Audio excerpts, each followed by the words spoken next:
Manage your pain before it destroys you. Do not let that breakup, job loss, that disappointment rob you of your happiness, of your peace. Energy can neither be destroyed nor created, right? So where do you think all that anger, all that pain, all the hurt is gonna go? When you hold back those tears, when you hold back, when you don't find a healthy outlet like the gym or writing or drawing, journaling, therapy, something, you think that you can just hold all that pain deep down and it's not gonna impact you? You think that you can just hold all that hurt and anger and disappointment inside and it's not going to manifest in the most unhealthiest, toxic ways?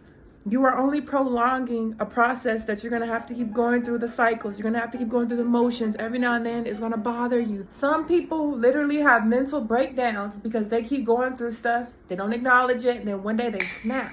And instead of dealing with the stress, instead of accepting, today this bothered me with my boss or my coworker, one day they come in and they just might blow up on everybody. Take it too far. You have to de-stress. You have to alchemize that energy and put it towards something positive, because if not, it's going to hinder you. It's going to stop you from being the best version of yourself. It may show up as acne, it may show up as mood swings, alcoholism. It's going to come out. Illnesses, depression, anxiety. Keep on denying your pain, and it will literally ruin you. They might come home and take out their job stress on their kids. Kids ain't do nothing to you. They ain't asked to be here. Manage your pain and stop denying it. Stop acting like the pain doesn't exist. So I wanted to talk about the 5 stages of grief. That does not only apply to when a person passes away. You can also grieve losing a job, missing your goal. You can grieve a relationship. Anything that has hurt you and caused an immense amount of pain. The first stage is denial. Whether you're denying that it actually happened, you're disassociating, you're distancing yourself, you're pretending that it doesn't bother you.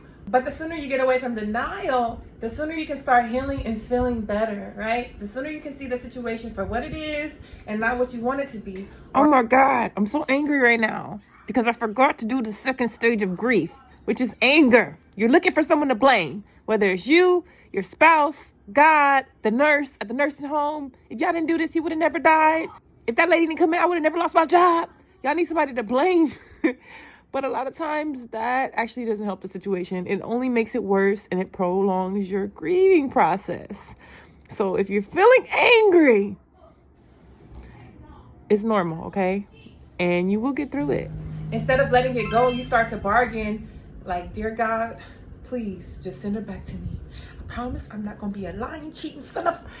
Take me, not them. You may look delusional if people were up and close. Please, just give me this chance, another chance at this job. You're trying to give yourself some type of control when in reality, you may not have any control. And it's not that you are crazy, it's just we have emotions and sometimes we let our emotions get the best of us. It's gone. That person is gone. That job is gone. The opportunity is gone. Number 4, depression. And this one really hits hard for me because I have dealt with depression in the past when I was a teenager, postpartum depression. And I will say it shows up in different ways. I have been depressed where I deflected from the situation. And if you see me, you would think, oh, she's happy. Everything's fine. She's in good shape. She's eating healthy. She's doing everything she's supposed to do. Functional depression is real.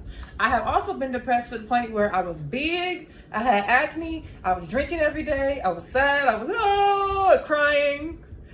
Why you don't love me no more, Charlie? Why don't you love me no more? It's funny now, but it's not funny while you're going through the depression, right? The thing about depression is it could sneak up on you little by little, right? Like you go from being this happy, feeling good, feeling productive, looking forward to the day, to it gets hard to get out of bed. It's hard to do basic things like fold laundry. The laundry just be on the bed for days. It's like maybe you never hated your job, but now it's like the thought of dealing with people is like, leave me alone. Even if you're an introvert, it's just like you feel extra introverty. Yeah. You start sleeping too much or not sleeping enough because you're up all night in your head. You're drinking more. You're not eating enough or you're eating way too much. Depression is different for everyone, but if you're not feeling like your usual self and you're feeling mopey and you're feeling down in your heart and your spirit every day, not tired, because it's like you can still be happy and be sleepy. You can still be happy and be just tired, but you feel fulfilled.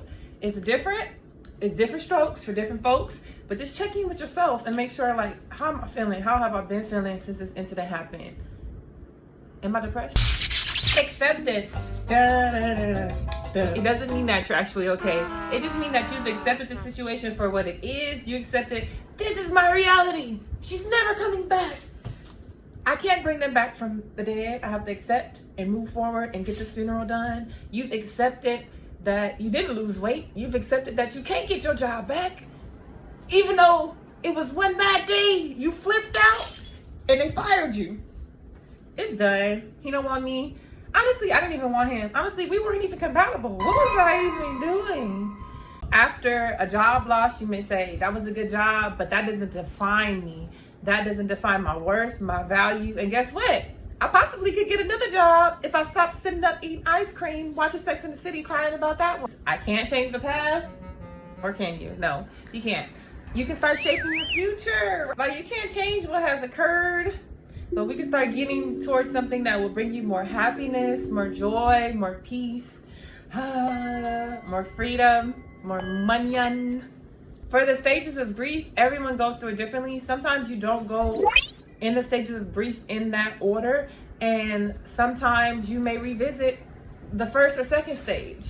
You're a human being, you're not a robot. You know, there's no protocol for grief. There's no protocol for dealing with disappointment and heartache, and everyone processes things differently based off of so many different things. So just give yourself grace. Don't let anyone rush you. Don't rush me. I'm gonna take my time. But also, don't take too much time, because life is worth living and you are worth the fight. You deserve to have happiness, wholeness. Like, you deserve to be so happy that you just cry, because you're just like, I remember when I was in that dark place. I remember when I was sliding down the bathroom floor with a bottle of wine, listening to Keisha Cole. I should have lied. I should have done it. Maybe I should have went out to a club. But it's not gonna be easy. So instead of letting your pain fuel your crazy, let it fuel your legacy. Instead of letting your pain fuel your addiction, let it fuel your fitness. Find balance. Accept that there's certain things that you have no control over, and no matter how great you were, sometimes stuff still happened to great people, to kind people. That's all she wrote. She said, that's all she joked. I don't know. But make sure you subscribe to the YouTube channel. We up and it's stuck. Actually, real quick before you leave, I did want to talk about alchemizing your pain. I know you guys think it's weird. I'm weird, except that you're here. If you're feeling like you're in pain, use that energy to focus in on something else, right? We see it all the time. Women be losing weight after the guy that broke their heart. It's like sometimes you do get fueled by pain. I'm not saying always, but it's better than you just sitting there doing nothing, right? On that business and just become so successful that they wish the day that they doubted you never happened. Turn that pain into something so it doesn't turn you into nothing.